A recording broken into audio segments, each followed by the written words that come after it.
Nisamehe mama yangu kwa kutia huzuni, wasiwasi na hofu. Naamini kumbukumbu haikupotei toka nilipokuwa dhaifu. Miezi 9 ndani ya tumbo lako nilipokutia usumbufu. Hukula, kunywa wala kulala vyema, ila mateso maradufu. Baada ya miezi 9 ulijikaza kwa ujasiri, ila kiuhalisia ulikuwa dhaifu. Nisamehe mama yangu kwa maumivu makali na kukutia uchafu. Nusu ya kifo ilikutikisa mapafu, ila ulijikaza kikamilifu. Simaanishi baba yangu alikutelekeza, la hasha, ila naye nje hospitali alikuwa na hofu, akiomba dua tuwe salama tena kwa uaminifu.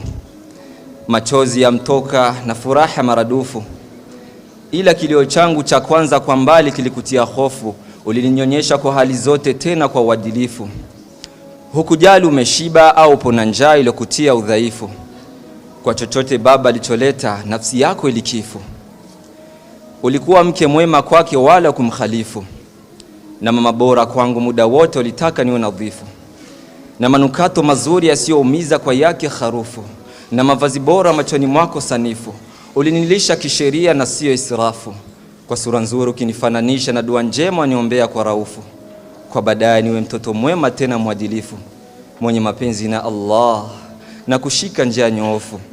Alhamdulillah kwa dua zako mbele ya maadui zimekuwa turufu. Mama, ni neno nililopenda kukuita mara kwa mara, ila hukuchoka kuitika sababu wajua ni mapenzi ya wako mwana. Hukupepesa jicho lako kwa usingizi mpaka katika dimbu la usingizi nilipozama, ila kwa uchovu wa shughuli na wangu usumbufu kwa usingizi nao uliegama. Simaanishi ulifanya makosa, ila kwa udhaifu wa kibinadamu ni haki yako na wala sikulalama. Katikati ya usiku ulioshonana tena kwa ulevi wa usingizi uliomwanana, kwa mbali ulisikia sauti yangu nikiita mama. Kwa ulevi wa usingizi ulishindwa kuitika vyema. Uliinuka haraka na kunikumbatia ili niwe salama, ukinilazimisha kunyonya ili nipate kunyamanza huku ukinitazama. Ukinipapasa mwili kama nipo na joto la homa, na dua nyingi ukiniombea ili niwe salama. Mama, ni maisha ndio tufanya kutengana. Natafuta riziki tena kwa mikono iliyo salama. Narejea tena nyumbani kama mwezi mchanga ulioandama. Natamani kuziona tena sura za ndugu zangu tuliopendana. Mama, kwa kuwa ni wewe ndio ulinifunza kushika kalamu, sidhani kama hati yangu itakusumbua kusoma. Nisamehe mama yangu nilipokuhusi kwa utoto ujinga maneno kusema. Nisamehe kwa lolote ninakukumbusha katika waraka huu usiokuwa na hekima. Hofu yangu kubwa labda katika waraka huu sikutumia hekima. Nisamehe mama yangu kwa kuvunjia heshima. Natumai kalamu hii ya furahi kuandika waraka huu na haina dalili ya kugoma. Naam, kalamu hii ya machozi na kutamani andike neno nalotaka kusema. Ina natumai nawe neno hilo kuliona. Ndio mama, alipo sio maana kuwa sikupendi, ila nahofia kulisema ili usikate tamaa ya kuendelea kusoma. Kuna mazuri ambayo bado hujayaona.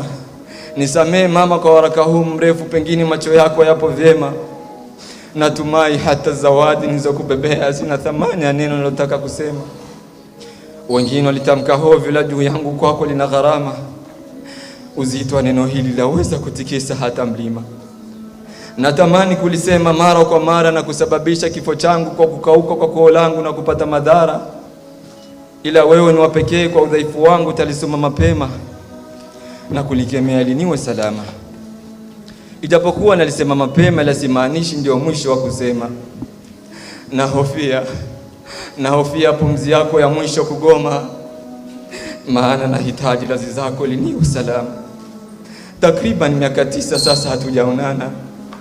Najiuliza sijui urembo wako umepungua kutokana na uzee unaokuandama, ama maradhi hapa na pale ya kuishi na homa kukuandama. Ila natumai mzima na neno nasema. Nakupenda mama, nakupenda kwa hali yoyote na sitochoka kusema nakupenda mama. Ijapokuwa ujio wangu na kushtukiza, naamini dua zako zitaifanya njia kuwa na mwanga na kuniweka mbali na giza.